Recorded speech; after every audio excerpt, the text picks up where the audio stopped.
Bonjour à tous, je m'appelle Soumaya, je travaille ici en Chine en tant que médecin dans un hôpital à Wenzhou. Alors ce vidéo aujourd'hui est un tout petit peu différent des vidéos que je fais d'habitude sur les mesures de précaution, des vaccins ou entre autres concernant le Covid.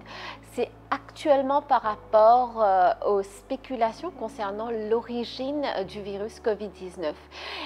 Et qu'en est-il de cette fameuse théorie qui parle d'une fuite de laboratoire à Wuhan? Je vais aussi discuter très brièvement de la position de la Chine en ce qui concerne la deuxième phase du nouveau plan de traçabilité de Covid. Alors, pour commencer, je pense que les faits sont les meilleures preuves en ce qui concerne la théorie sur la fuite de laboratoire à Wuhan. À ce jour, aucun membre du personnel qui travaille dans le laboratoire de Wuhan n'a été infecté par le SARS-CoV-2.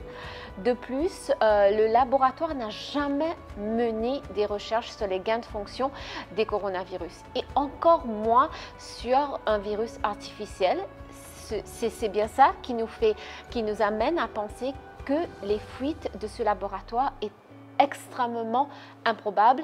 Et pour consolider le tout, il existe aussi un consensus académique publié dans The Lancet qui maintient qu'il n'existe aucune preuve scientifique pour étayer la théorie que le virus SARS-CoV-2 est lié à une fuite de virus du laboratoire de Wuhan. Après une petite recherche, moi aussi, j'ai compris qu'à travers le monde, il y a pas mal de laboratoires qui manipulent des virus dangereux et qui ont un niveau de sécurité qui est parallèle d'un cabinet dentaire, et ce qui amène une confusion générale en ce qui concerne le laboratoire de Wuhan. Et quand on regarde le laboratoire de Wuhan, on voit les protocoles en place, le niveau de sécurité pour le personnel qui travaille là-bas et même la façon dont ils traitent les virus avec laquelle ils travaillent, ça renforce encore cette déclaration. Alors, en gros, cette théorie n'est qu'une théorie à la base et ne doivent absolument pas prendre de l'ampleur sans preuve concrète. Surtout avec les nouvelles pistes qu'on voit surgir. Je pense que la Chine veut coopérer pleinement sans pour autant violer ses droits à elle. Je pense aussi que répéter les recherches de la première phase sont équivalents à dire qu'il y a eu une négligence de la part des autorités concernées au niveau du première phase, alors que c'est pas ça, c'est le cas contraire. La Chine, elle, veut que le deuxième phase prenne aussi considération des nouvelles pistes qui ont surgi, qui suggèrent qu'une traçabilité mondiale, multifacette et multidimensionnelle est obligatoire. Maintenant qu'il y a la politisation du virus, que je pense qui est très chagrinant, la Chine essaye d'éviter toutes sortes de préjugés dans la deuxième phase en mettant l'emphase sur la science. Ils veulent aussi éviter un gros gaspillage de temps et de ressources qui pourrait ralentir le processus de traçabilité du virus.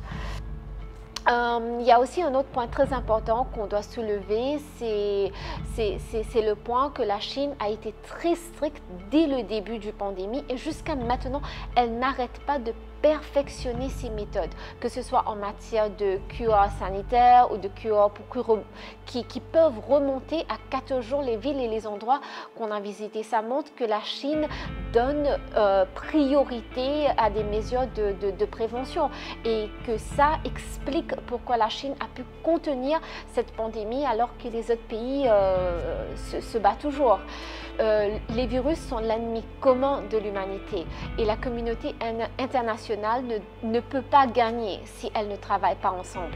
On doit dire non à la politisation des questions ayant trait à la traçabilité.